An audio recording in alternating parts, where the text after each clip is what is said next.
Military leadership is transformative. It can profoundly change people, processes, data, and technology.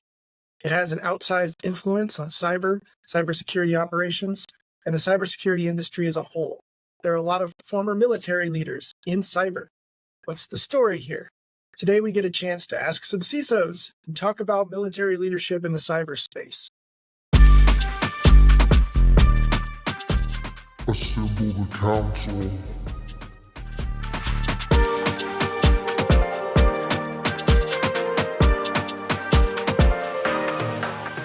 Today we have a great episode for you about military leadership and how it impacts cybersecurity. We're joined by two fantastic special guests. Stick around for an enlightening discussion.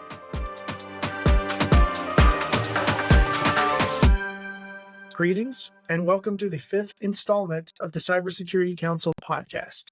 I'm your host, and I'm joined by our esteemed president, Brian Greene. We have a motto here, a slogan, a call to action, assemble the council, and that is our call to promoting a collaborative approach to cybersecurity. We have two very special guests, both Billy Spears and Chris White, joining us today. Our objective today is to understand how military leadership principles can make us all better cyber leaders. We'll examine some principles, we'll tell some stories, we'll see how it can all apply to cyber. Today's episode is really about growing and improving your leadership skills. We are going to dig into the military leadership toolbox, but we're going to find some tools that can work for everybody. Leadership is a big topic. This is an exploration. We're going to have some fun. At this moment, let's get some introductions in place. So, Mr. Billy Spears. Billy, you are a journeyman CISO. You have taken the CISO helm at multiple companies, General Electric, Hyundai, Lone Depot, Alteryx, Teradata. It would not surprise me if you've got some things on your resume that I haven't even caught. Please enlighten us in just a moment. I know that you've also done a lot for the world of cyber, and for today's topic, you started your career in the Marine Corps. Give our listeners a hello and tell us what you're up to, my friend. Semper Fi. Hey, thanks, everyone. Appreciate the introduction, Scott. Brian and Chris, it's always a pleasure to hang out with you guys and talk about two of my favorite topics. One is my deep-rooted military background, and then also what we've done since then, which I think is a really cool thing for not just our conversation, but all the listeners as well. Sometimes transitioning out of the military can be really, really tough, and then really getting a foothold in a company that allows you to grow and bring that unique set of skill set and make it sort of translatable for other folks is also a difficult thing at times. In my background, it's kind of a cool story. Now that I'm old and have a lot of gray hair, and I served 2 tours in the Marine Corps. Most of my service was spent overseas. I did have a short stint here in San Diego for a while, which was a dynamic transition for me in military of starting to really translate those acronyms into the evolving characteristics that have built the background in my leadership today. I think about all the things that I learned in the military, and if I could sum it up, and I'll probably say it again in this conversation, I think it's really about resiliency, it's about responsibility, and it's about integrity. So I look forward to getting into it with all of you. Okay. Thank you, Mr. Billy Spears. And Mr. Chris White. You are a 30-year cybersecurity professional with an arsenal of guitars. You are the CISO of Meridian. You're a board member. You are an advisor. You have built global security offices. You have set up and managed security services as providers. I want to call out that you sit on the board of a cybersecurity company. So you're not just cyber, you're really cyber products sometimes too. And you work with Silicon Valley venture capitalists where you advise on emerging tech. You started your career in the Air Force. And I noticed the third keyword on your LinkedIn page is veteran. So I know it has importance to you personally. So I'm hoping we can explore with you today and find out how military leadership has changed you, grown you, expanded you, and what you do with it in your cyber daily life. So please aim high, my friend, introduce yourself.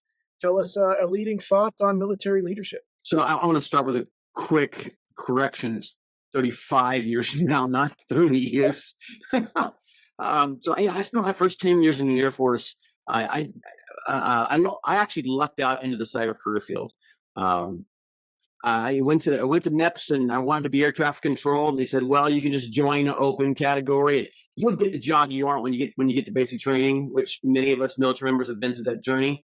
And when I was trying to select my career field, it was non-Morse code system operator. I said, what's that? And they said, oh, you're going to be doing SIGINT. I said, what's that? And that's signals intelligence. I said, sure, that sounds good. And so I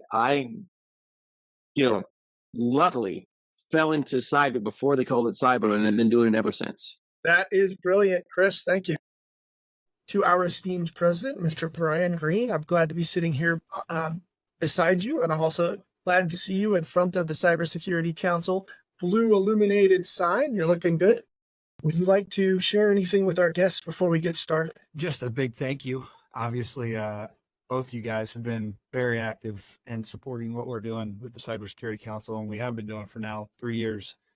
Chris, if you've not attended every event, you've attended almost every event. So thank you very much for always being there and for offering up your time, expertise, about anything that we're talking about, which is something I love. Billy, you've actually been on a roundtable discussion at the Cybersecurity Council. So that was awesome. Thank you for joining us for that.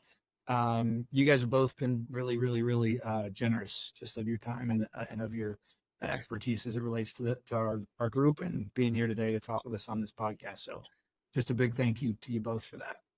In any discussion about military leadership, there's often a digression about military credentials. I'll share a little bit about myself, and I'll ask you both to cover some of your background. I am a third-generation United States Marine. Grandpa, dad, brother, myself, we have all served. I worked in aviation command and control. I was also a martial arts instructor for a while. And the other thing that I would like to say to frame all of our discussion about military leadership today is the word opportunity. In the military, you get opportunities to both observe and practice leadership. I would offer that the military is the premier place to observe and practice leadership. If you are on a military journey, most of the time you're getting 10x to 100x more opportunities to observe and practice your leadership compared to one of our brothers, sisters, or cousins in corporate environments. That is no diminishment to people in any walk of life. It's just that in the military, you get a chance to practice, you get a chance to iterate, you get evaluated, and you get to try again. Maybe you're a platoon sergeant, but next week you're going to be an instructor. Then you're going to be an executive officer. Then you're going to be a commander. Along the way, you're going to be a team lead for different teams. So with my leading thoughts, I'd like to return to our guests, Billy and Chris. So, Mr. Billy Spears, please tell us about your military background and if there are any other things you'd like to offer up on leadership. In a nutshell, my MOS, we talk about that a lot, right? So there's a 4-digit code that kind of goes with it, which is kind of cool. I was a 6047, right? I actually don't say that very often, folks. I'm kind of excited in this conversation. So really what that meant was I was an aviation data analyst. And you're going to find that bodes really well to my profession today, right? Because the idea of the analyst at its inherent core is it's about collection, analysis, interpretation, and reporting. And now where those elements come from kind of change, and how you perform those duties were interesting based on where you were in the world and sort of what your goals were at the time. I might call them missions back then. But I think they're relevant today when it comes to things like data protection, threat identification, system security, and training and awareness, something we do all the time. When you think about integration throughout the cybersecurity realm, there's a ton of conduits in my military background versus what we do now. And what I like to tell people all the time, the strength that I took away from my time in the military is being very calm in chaotic waters. Incident response, threat responsiveness, that's definitely in my wheelhouse. If something isn't going quite right and panic starts to set in, it's folks like me that you certainly want in your corner to kind of help you get through whatever that evolving nature is. when I think about the opening sort of thought, I think military leadership, I talked about it a little bit earlier. I talked about resiliency, responsibility, and integrity. But as a Marine Corps veteran and a CISO, what I've learned, the most important thing about military leadership that really isn't taught in the military is leading with empathy. I think that's an essential component of what I learned then and how my character has evolved now. And here's just a couple quick examples, and I'll sort of turn it back to you guys. In the military, empathetic leaders sort of build trust and cohesion. When I was in the military, it was sort of lead by rank, right? So we had things like rank cadets privileges, and the corporal kind of bossed around the lance corporals, and the sergeant kind of kept the corporals in order. And then you had the staff NCOs that came in and did things, but it was more sort of do as I say, not as I do. And it was definitely not being out in front and kind of understanding what your troops needed and sort of thinking about their well-being and success sort of leading into their profession. And I think today it's a little different.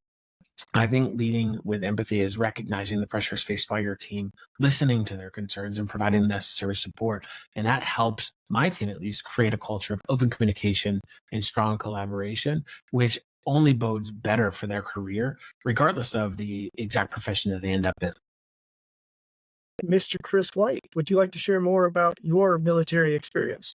I am so glad Billy brought up his MOS because it's true. It's one of those things you hold on for life. So I'm a 207 X2. And what that generally means is we would capture signals as they cross the airways. Back then it was all high frequency range, though it eventually becomes satellite based technologies. This is largely pre-internet, or definitely how we see the internet today. Then we take those zeros and ones and figure out how to turn them into letters and understandable communications. I think the largest thing that I took away from me is my time in the military that I do still use constantly today is an understanding. When you're in the military, you get entrusted with responsibility at a much younger age than you are if you never enter. And you quickly learn that your actions have real impactful consequences. So if you took a student out of college today who learned how to do a hacker or a SOC analyst and things like that, they see it as a job. When we take an analyst that comes out of the military, it's a mission, and failure at your mission can have life and death consequences. I remember many times during our missions, even cyber missions, if you didn't do your job right, on time, accurately, and quickly, you could have a very strong negative impact on the water fire downrange. So even though, like yourself, I never faced a gunfire, I do have a very silly story about that, though.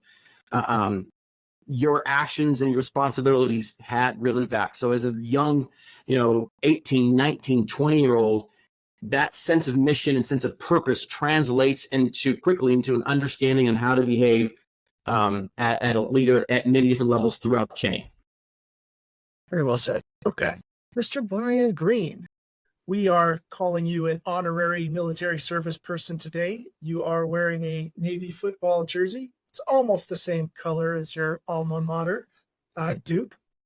I would say that your closest experience with military leadership would be in the trenches of playing football in a Division I school. Do you have any thoughts or lessons from there for us? Yeah, I was getting into this with Chris a little bit before Billy jumped in, but I've just known from years of talking to different leaders in different spaces. I spent a lot of time in staffing and recruiting early in my career, and the profile of a former athlete and a former service man or woman, they love those profiles because you come to the working world with like all this stuff that a lot of, like you said, 18, 19, 20, 21-year-olds don't get outside those two places. And just to take a bit of what both of you said there, do as I say, not as I do. We all have seen those leaders, and they don't gather many followers. And it's just really hard to run a well-oiled team or a well-oiled organization if you got people in leadership positions that act and behave that way. So making sure that you rise up to be a person who leads by action as well as your words, I think is something that I learned at an early age. Like you can't be just one or just the other even, right? Like I think people who only lead through their actions are too quiet. You also need vocal leadership, both out, inside organizations and outside professional organizations. And then the piece about accountability to me is huge. I'll never forget one of the worst punishments I ever saw anybody get at Duke when I was playing football there was we had a guy, a safety, a fellow defensive back of mine who overslept. He slept through a meeting, a morning team meeting. And our coach's reaction to that was to gather every defensive back in Wallace Wade Stadium, which is where Duke plays football, at 6 a.m. in the morning. And the individual who missed the meeting because he was sleeping sat on the bleachers, and all the other defensive backs ran the stadium. Ooh.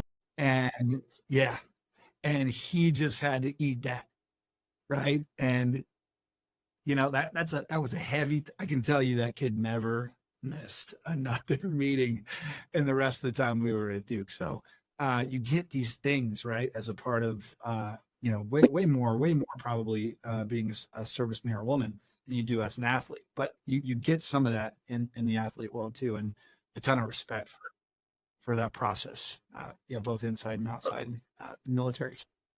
Football guy is right here at the table with us. This is good. Thanks for letting me be a part of the crew for the day. Yeah, It's absolutely. phenomenal. I've always been, in total admiration of you all, which I said thank you at the beginning of this for being a part of the Cybersecurity Council, but thank you for your service as well. I left that part out. Okay. We have had some healthy introductions. We've set the stage with some initial thoughts. And now, get to press the magic button here. Let's Assemble the council. Okay, what we're going to do is we're going to take a look at a list of military leadership principles. We will go one by one. We may be able to share some stories about how we've seen them transverse or move from military into the cyberspace. We also may play some games where I may ask you, hey, there's only 2 of these leadership principles on the screen right now. Which one do you think is more important? The 2 of you are absolutely welcome to freestyle, share your thoughts as we go. I will call on you, but don't hold back. This is a show for all of us from this point forward. Give me one moment to share my screen, and let's see what we can take a look at. Military leadership principles. We're going to talk about 10 of them. We're going to do 2 right now. Lead by example and communicate effectively. Definitely things that are well entrenched in the military. So for lead by example, it often means something like this. In the military, leaders set the standard by actively demonstrating behaviors they expect from their subordinates. This can mean demonstrating professionalism, integrity, commitment to service, selfless action, or just a solid work ethic. For communicating effectively, it can mean something like this. Clear and concise communication is vital, and the military terminology is standardized, and communications plans exist for all strict activities. There can be both predefined and culturally commonplace strategies for delivering instruction, soliciting feedback, establishing alignment. So again, first 2 principles we're looking at: lead by example, communicate effectively. Chris, I'll come to you first. Where have you seen one of those 2 used well? Well, I've seen them used well everywhere, but I've also seen them used poorly everywhere as well. So I think a better question, sorry to derail you on that, is how do you use those well today? So, in my time, I joined in 89, I got out in 2000, and then I spent the next 15 years at DOD. Life behaviors now is not even remotely close to how we are then. You started out, you said communicate effectively included a set of common language. And one of the things I like to say all the time is, we all speak English. I don't speak Scott. I don't speak Billy. I speak a little bit Brian. And you guys definitely don't speak Chris. So we have to interact as cyber leaders. I have a team that's global. I have a team that has a component that where English may not be their first language. I definitely do not have a team with a shared background where we have a common frame of reference of discussion. So that issue of having a standard lexicon of words is not really a real thing. And we have to learn how to live without it all the time. And then to the first point, lead by example. Take that same principle. Look at us now. We're communicating in all different geographic locations, which is kind of the standard nowadays. The time you have to interact with your direct reports can be less than a half an hour per week on camera. And many times they interact only through emails and through maybe even a non-video relationship. So your opportunities to lead by example in a classical setting are very small and short. I think I changed that phrase is to make sure that you adhere to the rules and guidelines that you set to your team stronger than anybody else. Because there cannot be a set of rules for me and a set of rules for thee. It's got to be the same set of rules for everybody always, and that can't be considered even an option of non-withhold. It's not compliance to the guidelines. Because as many of us know, inside security, we have more access to more data than anybody else in the entire environment. In security, I get data through network, through HR and payroll, through endpoint behaviors and all sorts of things. It's be a trivial matter for anybody to say, hey, there are rules that say, for example, as a government contractor, you shouldn't be interacting with TikTok. It's just a government rule. And somebody could easily say, oh, look, I'm looking at Chris's network traffic and I see such TikTok. Why doesn't the rule apply to him that applies to me? And that's what you need to be really good about leading by examples. Ensure that the rules that you've enforced you are adhered to strictly. To Billy, lead by example, communicate effectively. What are you thinking? And if you could only teach your team one of them, what would it be? Wow. Though I'll come to the second one in a minute. I think leading by example is interesting. And from my experience in the Marine Corps, leaders were expected to set standards through their action. From the time you woke up till the time you went to bed, wherever you were, you had to have a crisp uniform. There was this consistency in the way that folks spoke. And so people kind of understood the senior leader was going to set the tone, and then the junior folks would kind of follow suit. I think it's crucial. The same principle can be passed over to cybersecurity, where leaders demonstrate their commitment to cybersecurity practices. Or maybe you're a technical person listening to the call that you're not specifically in cybersecurity, whether it's IT or product or somewhere else in the business. You kind of set the standard, right? And the idea is, if you as a leader demonstrate your commitment to things like security protocols, incident response, ethical behavior, those kinds of things, and your leader will prioritize those tasks throughout the organization, it tends to set a precedent for how the organization follows suit with things that are most important to you. Now, in order to execute against that, I think is where communication or effective communication comes into play. Because as you stated, Scott, effective communication is the backbone of anything really that becomes successful. So in the military, it'll be an op. In our world, in private practice, maybe it's a project or something like that, or maybe your objectives or whatever. I think clear and concise communication is vital when you convey things like threats or disseminating security policies or coordinating responses to incidents. Those aren't the times for necessarily lots and lots of debate. Those are times for the debate to be over, and now you're executing against something, much like when you're in the military and you have these missions or whatnot. So inside of these, use some military terminology, maybe regular briefings, transparent reporting, right? And however you translate that into your role today, that really helps maintain situational awareness and foster a culture of vigilance. So really, when I think about this, I think about consistency, being visible, being accountable. And again, I'm going to say lead with empathy and a lot of support. Otherwise, people tend to fall out.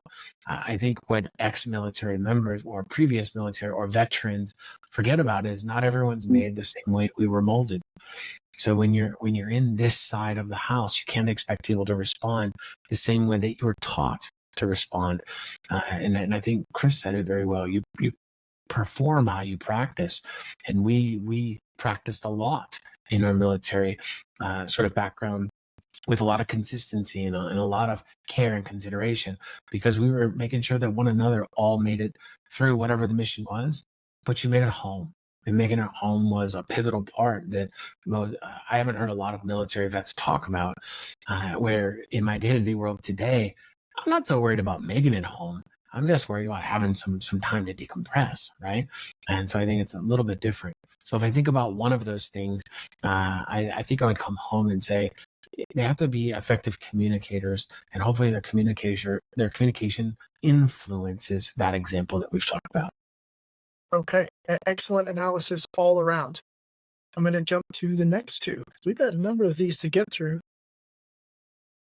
Foster teamwork and adaptability. Fostering teamwork is often the core of military operations. Teamwork can be mobilized by hierarchy, routine, procedure, esprit de corps, traditions.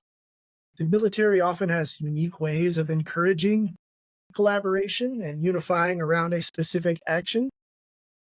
One of the parts of fostering teamwork is making sure that every team member is valuable and they are recognized as such.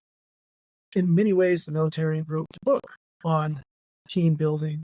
For adaptability, both military leaders and anyone in a hierarchy, they're constantly adapting to changing circumstances. And they're trying to operate in very dynamic environments. The Marine Corps has a beloved motto, adapt and overcome. Their forces are allowed some agency to deviate from a prescriptive plan, to come up with their own creative solutions, as long as they can remain in alignment with a commander's intent or some other overarching guidance. In other words, they can execute a mission as the tactical situation dictates. So again, foster teamwork and adaptability. Who would like to step up to the plate and talk about either one of those? I'll vote for Brian. I'll take those, but I'll also just comment on the last one of and tell a story, which I think is really awesome. My college roommate, and who's a heart surgeon here now, here in Austin, Texas. He one day after practice, we go to eat dinner as a team, and he says, "Hey, I'm gonna go back and watch some more film." We watched a lot of film to prepare for whoever it was we're gonna play that weekend, and we happened to be playing Virginia Tech that weekend. And I said, all right, I'll go with you. I didn't really want to. I was like, I'd rather just go home and relax, but he's doing it, so I'll do it.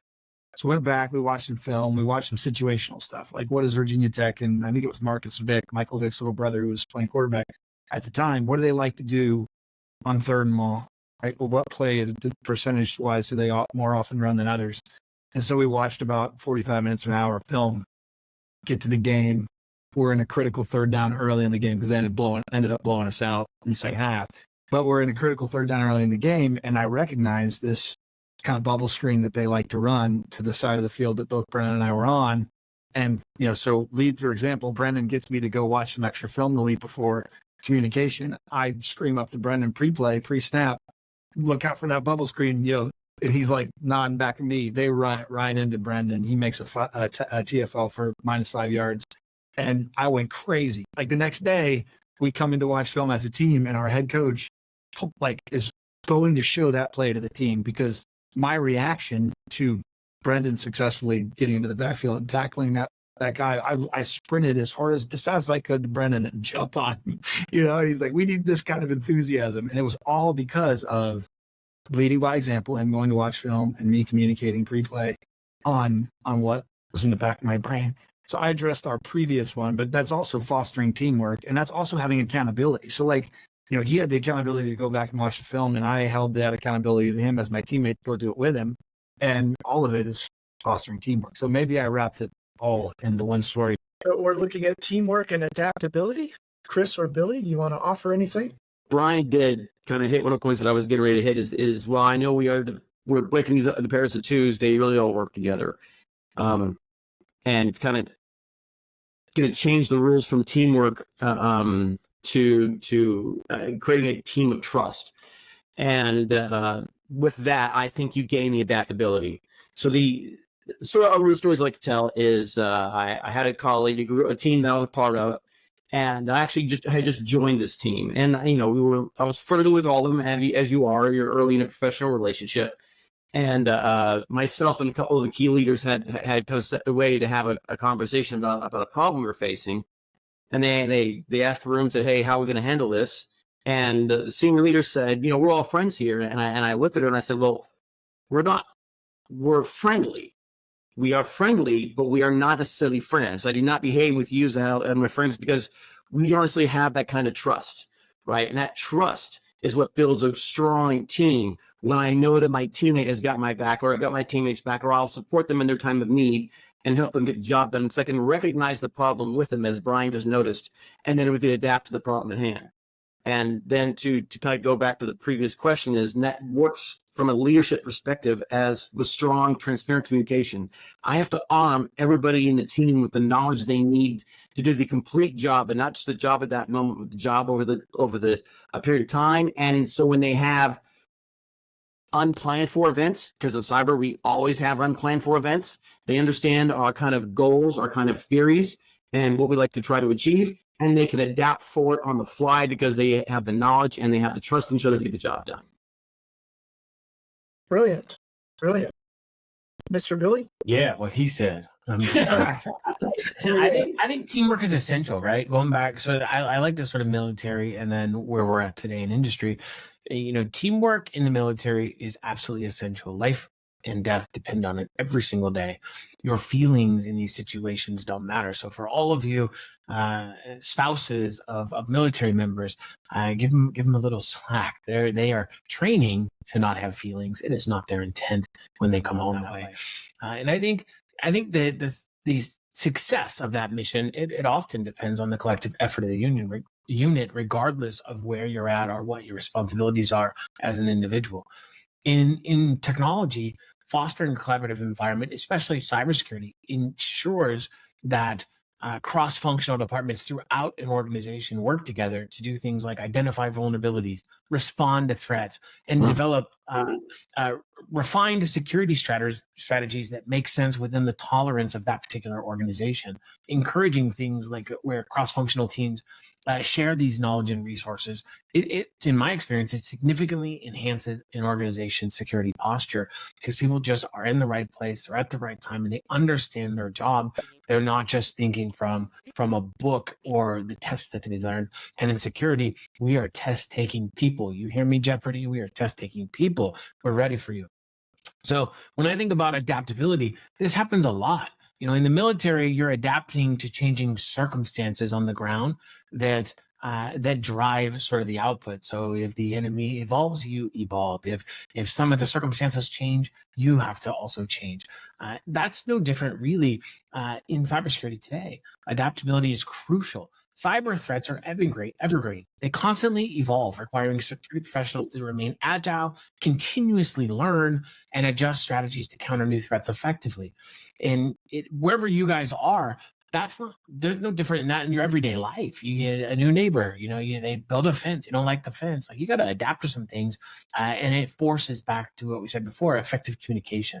So I love the story Brian told. I love the enhancements Chris made. And sort of that's my 2 cents on the topics. Absolutely excellent.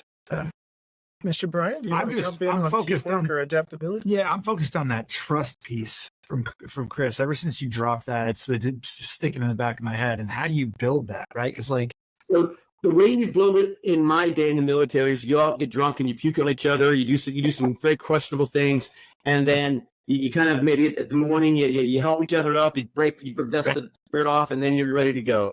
That is not today's world. We cannot do that today. But it's still, this is a great story for you. When used to work for me, fantastic professional, always had troubles presenting because in her style of presenting, she would read very, very directly off a piece of paper and read for words. She wrote the paper up every time, and her presentations came across as not necessarily trusting because they were so robotic.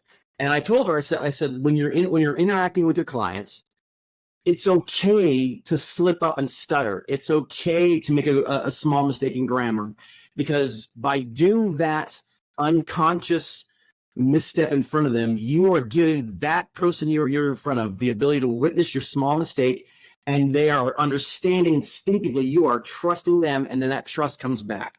And you don't make really bad mistakes on purpose, and you don't make small mistakes to fake trust, because that's seen as well. But by being a real normal person, having real normal communications, and acting in a real normal way, especially in today's 30-minute video call world, the way you endear trust is by granting somebody else a little bit of trust by showing them your weak spots and your vulnerabilities, and then that starts that trust process. Yeah, that's a great point. Hey, Brian and Chris, have you ever heard the old adage, trust but verify? Yes. Here you go. It's kind of a weird thing where we say, I'm going to trust you, but I'm going to verify. And the challenge is you never really get to the trust. You're always validating what you hear. I love what Chris said at the end. I think if you truly want to have trust, then you have to give trust first. It's almost like taking that trust fall in summer camp when you're a child. You have to fall and make sure you fall backwards into the arms. Don't fall forwards onto your face. So make sure you're extending trust in the right direction. Taking a step forward here, 2 more principles for us to talk about. Command presence, decision-making skills. With command presence, the military often refers to this as bearing and poise or stature. All of this becomes known as command presence. These can be mannerisms, body language, vocal characteristics, your word choice, authoritative. You're trying to instill confidence in the people that you are around. So command presence. And there's also decision-making skills. And I'm going to give this just a 1-sentence explanation, and we can expand from there. But military leaders are often trained to make timely and sound decisions under pressure while they're also experiencing fear, uncertainty, and doubt. So again, command presence and decision-making skills. This time, we're going to come to our special and esteemed guest, Brian, first. Oh, gosh. All right. I'm just going back to sports. And actually, Navy was our opponent. And these are coming to me on the fly when I'm looking at these slides, by the way. We had a defensive coordinator named Jerry Azanero, who's gone on to be a successful defense coordinator for Philadelphia Eagles and Chip Kelly at UCLA. He kind of followed Chip around for a while. Probably the best coach I ever had in my time playing football. And we played Navy, I believe, my last year at Duke, so my senior year. And I played free safety that year. And we got beat 28-21. And he came in to the defensive meeting the next day. And in my life, I don't know if I've seen someone that looked that disheveled. He walked in, he took a dry erase marker and went up on the whiteboard and he wrote 67, 62, and 5. And then he grabbed his styrofoam coffee and he sat down and he sat there silent for like 2 minutes. And we were all just like, what in the world? And then he stands up, throws his coffee against the wall. He says, we had 67 total plays on defense. 62 of them were for less than 3 yards. 5 of them were for more than 3 yards. And we lost 28-21. So of those 5 plays that were for more than 3 yards, 4 of them were touchdowns. And they were all big plays, 30, 40, 50-yard plays. So I'm telling you this story because he commanded quite a bit of presence with the delivery of like that message, the silence that he, what he wrote on the board, then he sat silent, then he threw coffee against the wall. Like the presence was commanded. And then when you talk about decision-making skills, it's like, well, there were the Navy offense at the time was a triple option. And the entire goal of that offense, if you know anything about it, is geared around getting one person on the defense to make a bad decision. And typically, if that one person makes a bad decision, doesn't matter which position they are, defensive line, linebacker, defensive back, a play can go for a touchdown. It's all about responsibility and not making bad decisions as a defender. And so, yes, we had 5 plays where guys made bad decisions, and 4 of them went for a lot of yards and 4 touchdowns.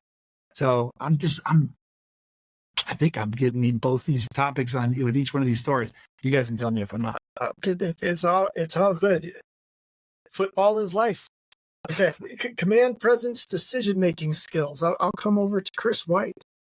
So I'm really kind of focusing on command presence because there's different types of command presence depending where you are in the chain.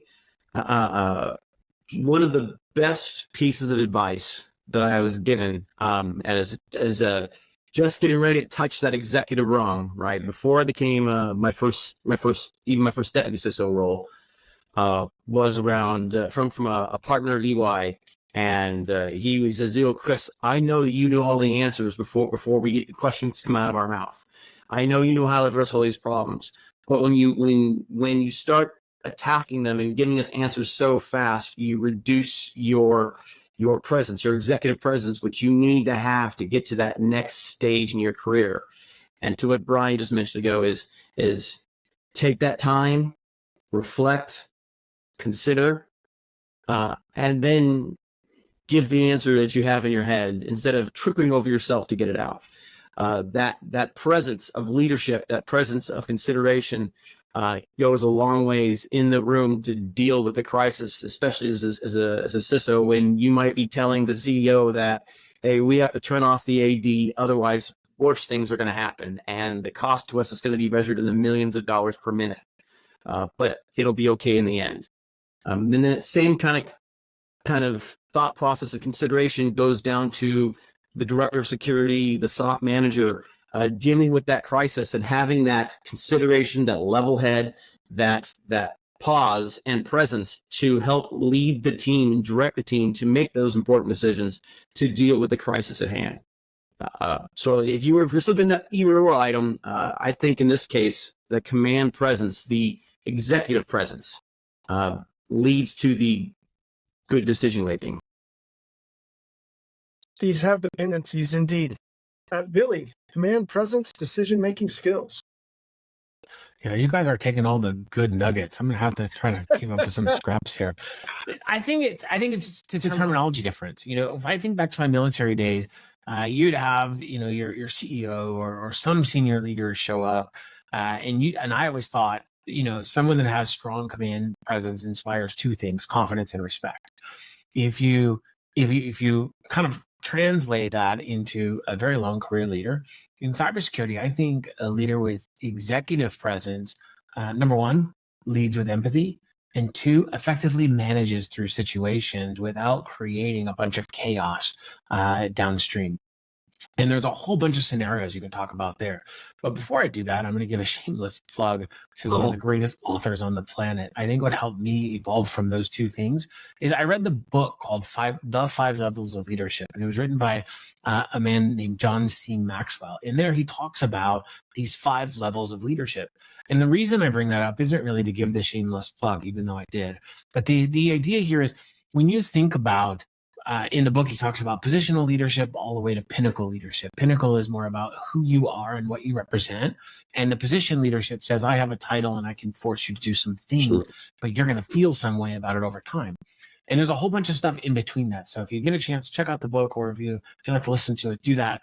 But it's interesting because in a time where I was questioning myself in between where I was and where I am now, I would be told a lot that you need more executive presence when you walk in a room.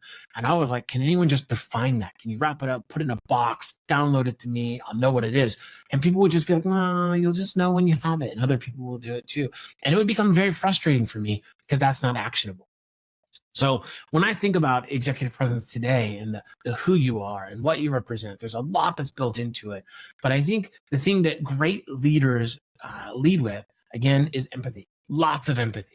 If you don't know what that is, look that up. I'm sure there's books for that too, or a podcast or whatnot. But if you don't have empathy, you probably won't have so much success unless you're a founder of a company. The other part is your decision-making skills. I can bundle this up into 3 key points. I'm sure you'll all agree once you hear them. I think the first thing to do when you hear something is assume positive intent. In security and technology, we hear bad news for a living. In the military, you get bad news for a living, or other than what you expected to be the outcome of the news, and you have to sort of adjust. So the first thing I tell people is to assume positive intent. And a lot of my team asks me, well, how do you do that? And through the years, I've come up with this great way of doing it. I'm going to say it live for the very first time for all of you, so don't tease me when you see me in person.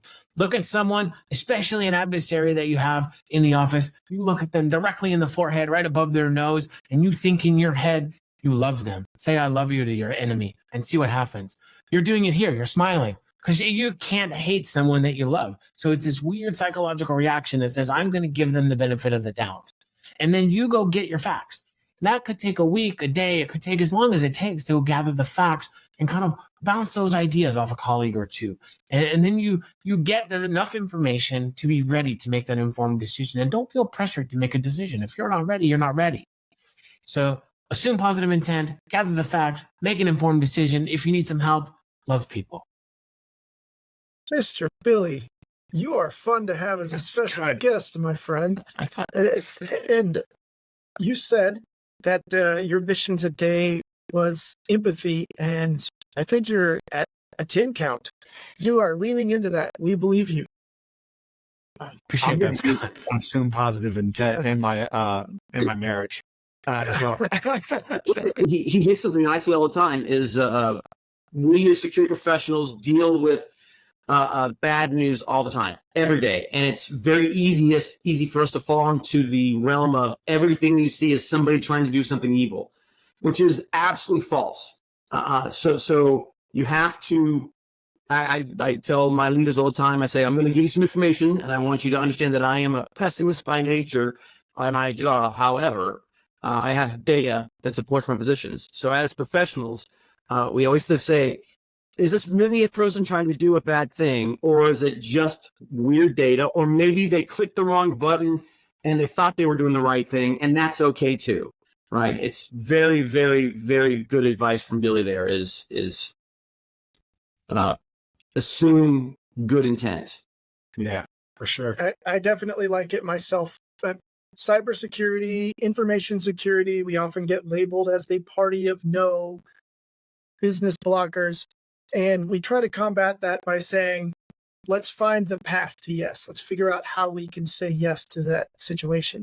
If you apply Billy's lesson, assume a positive intent, that lifts the burden and the encumbrance on you, and you can make a more sound judgment. But you can take it a step farther and you can say, maybe we can come up with 3 ways we can say yes. We can make this extra positive. We have 2 more sets of principles to go through. Next set of principles, accountability paired with a sense of urgency or mentoring. So again, accountability and a sense of urgency or mentoring. So in the world of accountability and a sense of urgency, military leaders are held accountable, perhaps very accountable for their actions and their performance, both their own performance and that of their subordinates. Timeliness is definitely important in the military. Failure as consequence, and often even small lapses in judgment or action are addressed. With mentoring, the military has a brilliant tradition of mentoring at all levels. It recognizes that service members thrive and develop most when they have the benefit of mentoring. Further, military values can be brought into the mentoring relationship. Coachability, professional, personal, spiritual, it can really go 4-dimensional on what the mentoring can mean and how it can exist in its moment. So again, accountability paired with a sense of urgency and mentoring. I always use Lombardi time. You have like accountability, like that always comes back to me. It was something that was told to me, I believe, in high school by one of our high school coaches, but it just 15 minutes early is on time is late, right? That whole thing. And I've always, that's been for everything for me. That's been work. That's been any athletics I did. That's been my life with my wife and my friends. Like I try not to show up late to anything. And it's just when people do show up late, you feel like this, like, oh man, like, oh my gosh, like, are you okay? Like I always tell people, I'm late for something you need to check on. You better call me because there's something going on. Maybe I just forgot it. But so like I have like there's parts of that accountability model that we all get from like the different things that we did in athletics or in serving, and then mentoring for me. Like again, I hope there's some people out there that I've worked with in the cybersecurity software sales world that view me as a mentor. I think there are, but you know I've had great ones, and the great ones just check in on you. You know they'll tell you up front, like, hey, if you need anything from me at all, you can reach out. And then it's kind of on you. Like I actually have mentors that rest in peace, who offered to be mentors for me earlier in my life that I didn't take. You know, I didn't go grab the opportunity. Like it was right there for me, and they offered it to me, and I didn't take it as seriously as I should have. And so that's the other thing, a piece of advice I would give to anybody: if someone offers you mentorship, really take that to heart. That's a big thing for somebody to offer you, and that means something. You just have to put a kind of a amount of importance you want to put on that offer. But it's to me, it's definitely something that's very generous of them to offer. Not a story that time, but Now, insight is insight, my friend. Accountability and a sense of urgency or mentoring. I'm going to go to Mr. Billy Spears. Whoo-hoo. Watch out, Chris. I'm going to take all the nuggets this time. This is great. So I actually think this is interesting because, Scott, you were like, hey, we're going to go 2 things and kind of talk about them. And then you add a 3rd thing. And I'm going to try to introduce a 4th thing, because when you talk about accountability and the sense of urgency, it reminded me of my military time. And there was this term called lollygagging, which was the opposite of sense of urgency. And it would always be reminded of those things. So I think accountability is important. It means you're willing to take responsibility for your actions, decisions, outcomes, whatever. That's really important. Don't be afraid to do that. Wherever you are, it's okay to say you screwed up, or it's okay to say you made a decision, or it's okay to say that you did whatever you needed to do at the time, given the facts and considerations to move things forward.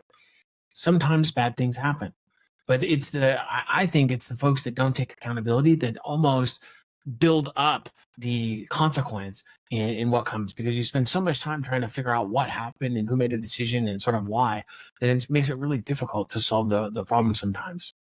And I think it's important to set clear expectations around accountability in the future. I think sense of urgency is more fun, because I always drive a quick sense of urgency to drive things like prompt action and focus on timely achievement of objectives. At the same time, I've been told quite oftenly that not all people can just respond, and they need some time to ingest, and they need some time to consider, and they need some thought reference time. And I get a little caught up even now in the difference between that sense of urgency and what I would consider lollygagging, or it's basically a reference to wasting time or engaging into a lot of stuff. You meet those people, they're like, well, how are you? And they're like, I'm super busy. And you're like, what are you doing? And they start out 27 things. And in your mind, you think, what does that have anything to do with our current objectives? Like, you are busy and you're doing a lot of stuff, but it doesn't have anything to do with the project that we're focused on this quarter. So I think it's important to balance the two. Have urgency in fast-paced environments, but try to avoid misled deadlines or misled products that can decrease productivity, especially in a large group. Great and then Chris, you'll go after I get this out. There's a great acronym who, Billy, probably from a coach you don't like, being that you're a lifelong Michigan Wolverine fan, but Lou Holtz had an acronym as a coach. What's important now? And if you constantly come back to that, your ability to have the right sense of urgency, right, on the things that are important now. I think I've used that a lot. Like, what's in my day-to-day life? Like, what is important right now that I be doing? And if you come back to that regularly, I think your sense of urgency will be placed on the right things. Yeah, it's a good one, Brian. I think just because I forgot about the whole mentorship thing, I got going on the lollygag in my head, so I got distracted.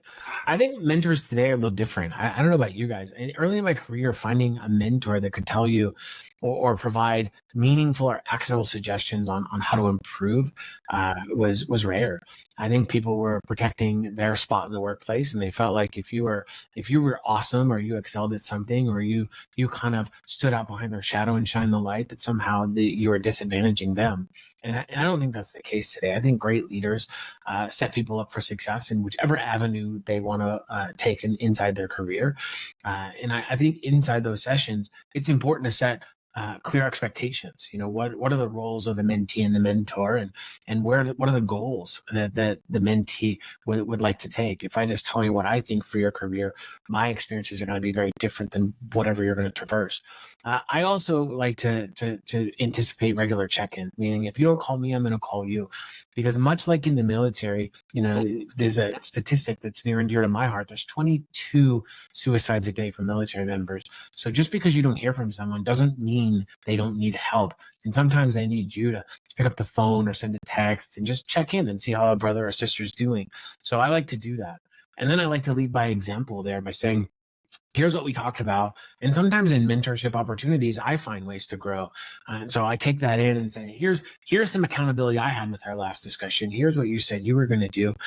Either we failed each other or we've succeeded with each other or some combination thereof. So let's reset the focus to minimize distractions and promote some success moving forward. And then lastly, always be there for a resource. And I don't care who you are listening to the podcast. If you need someone to talk to, call me. Let's have a conversation. And I may not have the answers, but I'm pretty sure through my network and others, we can find some resources and support to help folks meet either the responsibility you have or whatever you're feeling inside. I'm not so good and I don't have degrees with emotional things, but I will certainly try or put you in contact with someone that can help you. Sorry. Over to you, Chris. So I'm going to kind of hone in on the accountability piece from maybe a slightly different angle. So as a leader, you are accountable and somewhat responsible for, totally responsible for a thing. And it's very common and also required sometimes that the leader delegates the action to accomplish the thing down to a lower level. So when that thing goes right, an accountable leader has two choices. They can take the glory for themselves. Yes, the team that I built, the processes that I built, the great result, and it's all due to my great leadership. Or they could pass that reward down to the person who had the hands-on keyboards executing the function. And then the opposite side of that coin is when something goes wrong, the leader can say, that's not my fault. That was Joe's fault. Joe hit the wrong key and deployed the wrong CrowdStrike package, and the world ended from it. The leader could say, my fault. End of story. It's on you. And so when we talk about that accountability and responsibility component, the strong behavior that I learned from the military and then I have carried through my life is when there's bad news, it ends at me. And when it's good news, it goes down to the person as far down as I can to reward them, because they read that recognition a lot more than I do. They shine from it a lot more than I will. Their game will go up a lot more than I will. And then my protecting them from a public, shimmy out is going to help them as well. And they'll understand that action, as well as it builds that trust and helps the team do better in the future. And then to the mentoring, I think I kind of go in a different direction here. Is I have never been a fan of formalized mentoring, because then it doesn't really feel like an actual mentor-mentee relationship is very personal. It is extraordinarily personal. And if you have a formal process of formal steps, here's your designated mentor, I've never seen it really work very well. A mentor-mentee relationship is something that's natural, that evolves and occurs. I've only had 3 really, really great mentors in my life: Bob Harsh, Mario Dominides, and Patricia Hireman. All of them taught me how to be not only better at my job, but to be a better person. And those all were just natural occurrences, not something that occurred as from a designated mentor-mentee relationship. 2 more principles for us to talk about, and I'm deliberately trying to save some of the largest ones for last. So here they are: operational excellence or followership. I'm deliberately trying for a wild card there. Okay, so operational excellence and followership. With operational excellence, that's a commitment to elevating the job and performance for the sake of the execution itself. It can be a way for people to establish their credibility, but it's just a refinement, an optimization, a continuous process to get better. For followership, I believe that followership is a leadership trait. It is where the military is trying to value cohesion. And even at the individual level, a person can manifest followership and demonstrate their ability or willingness to follow a leader, and that can make the entire environment healthier. Followership requires active engagement. It requires critical thinking. Followership contributes directly to the behavior and the discipline of a team. So again, operational excellence and followership. I'll just say one quick thing on followership, that I don't think there's a leader in existence who hasn't followed. And best leaders know that you have to be a good follower to be a good leader. I think they're kind of interchangeable. You don't get to become a leader unless you've successfully followed other leaders, in my opinion. I'm sure there are, like Billy alluded to earlier, if you found a company, you have some brilliant idea and you haven't followed. There's these rare examples of people who haven't successfully followed that in leadership roles. But I think most leaders know how to follow and have learned how to do that successfully, which informs their ability to be a better leader. Operational excellence is just gotta go back to Duke. I had no direct interaction with him other than he came and spoke to our team once, but arguably the greatest college basketball coach in history, Coach K, Mike Krzyzewski, both a West Point grad and a really, really good basketball coach. You could argue there hasn't been a better story of operational excellence in college sports than the program that he ran for Duke men's basketball for all the years that he was there. So I think they even have a school at the business school at Fuqua now at Duke where it's focused on his leadership principles, and he's written a bunch of books and whatnot on that. But just two quick things. I'd little Duke plug there. I kind of prop up my Blue Devils whenever and wherever I can. I actually want to take on the topic of operational excellence and how it can actually cause problems. So in the military, if your job was loading bombs, there was a standard that was a global standard for your platform and your device, and they'd say, hey, here's the record, and everybody would work as hard as they can to beat that singular record. Because all the units had the same goals, they had relatively the same funding, the right manning, all things like that. If you talk about the security function of a local school district versus the security function at Chase Manhattan, the potential of operational excellence between those two groups is wildly different. So if somebody says, hey, I just came from this thing, and for us to be operationally excellent here, we have to do the most forefront, bleeding edge. We have to be able to take all the payloads, break them down, and all the type of things that are not necessarily appropriate for the environment you're in. So operational excellence is important, but you have to understand what is excellent for the environment you're in. What are the goals set by the organization? What are the business goals set by the organization? And achieve excellence in that space. Not try to say that, hey, my SOC manager is better than your SOC manager, and you have a team of 45,000 compared to my team of 10. Or those type of things can't go wrong. It's like saying Duke's going to play against my high school basketball team. Duke football against my high school basketball. It just doesn't work. I think I'll go the other way. Since Chris took operational excellence, I think I'll try to take on followership and see if we can meet in the middle. For me, understanding followership is as important as leadership itself. In the military, good followers support their leaders and contribute to the overall organization's success. Right? And there's lots of things that we do. However, in companies, being a good follower means respecting the expertise of others, contributing to team efforts, and supporting those leadership decisions to achieve security goals. So even breaking it down a step further and incorporating some of what Brian said, I think followership is the ability to take direction and support that leadership and then drive to some outcome. It's a critical component of every organization. Even these founders, these are some of the best leaders in the world, the Bezos, the Musks, and others. They have followed other people's direction at some point, whether it's to get investment or whether it's to drive something in the world today or to get through some regulation. These leaders recognize the importance of followership. They embrace it as a vital aspect of their leadership development or others around them. And they cultivate a culture where both roles are respected and valued, sometimes a little bit more authoritarian than others, but both of them foster active engagement, some idea of mutual respect and continuous learning on achieving these individual and collective goals towards success. Can I ask a question of everybody? How important do you think it is when you're a follower, to some extent, to speak your mind when you know there's a problem to leadership? I think that's critical. You can't. When I took the role that I'm in now, I was talking with the CEO, and she said, "What are the three things that you need to be successful?" And I said, "Number one, we need to always challenge bureaucracy, because bureaucracy, for the sake of bureaucracy, doesn't get us any value. Number two, I forgot what I said, but number three is like, you have to trust me.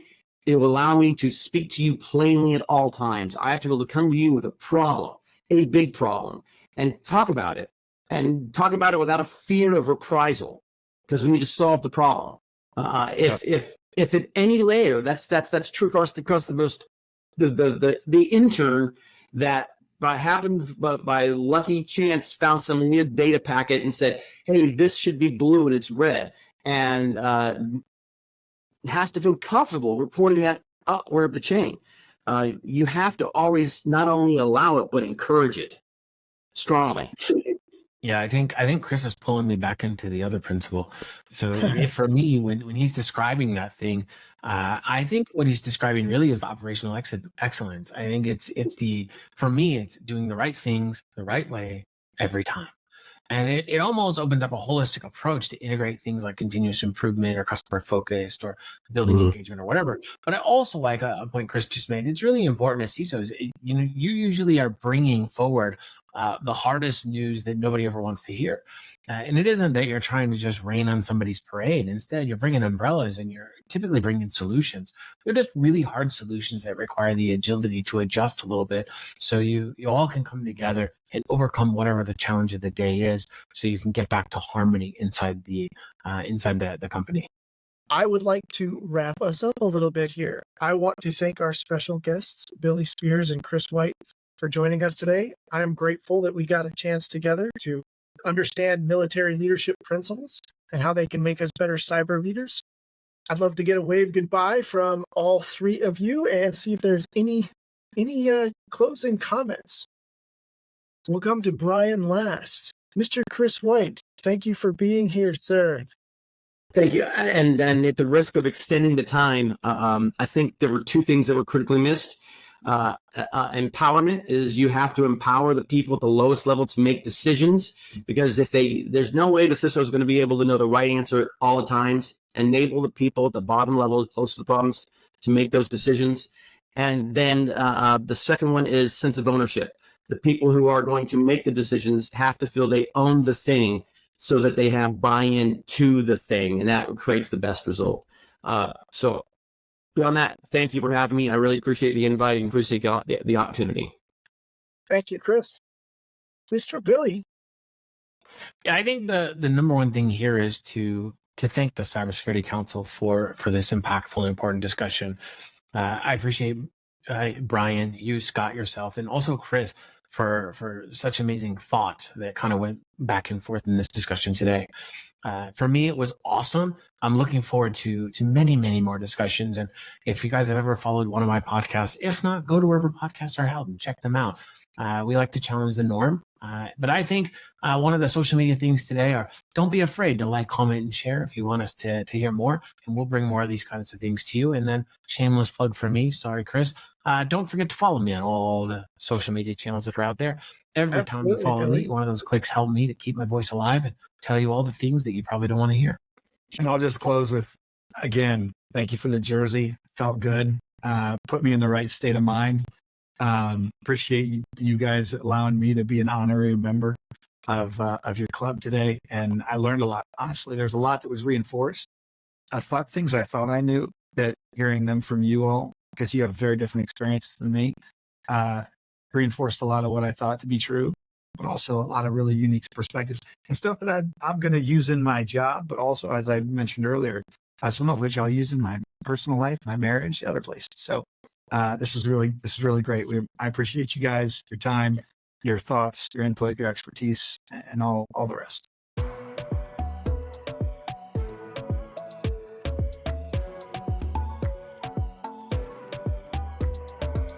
Welcome to the Cybersecurity Council. This council strives to showcase unique cybersecurity leadership stories. Its mission is to demystify and simplify cybersecurity across the entire business landscape. Best practices, lessons learned, operational recommendations, it's all here. Brought to you by the Cybersecurity Council, LLC, Brian Greene and myself, Scott Brammer, will be your hosts. We have come in from the cyber wilderness, not just to share what we have learned, but to find and elevate some of the most important voices in cyber. Brian is a former Division I college football player who has experience across many cybersecurity software startups. He has a successful exit on his resume too. He's also the founder and president of this very community, the Cybersecurity Council. Myself, Scott Brammer, I'm a former Marine and active CISO, and I have 3 patents in cyber and risk.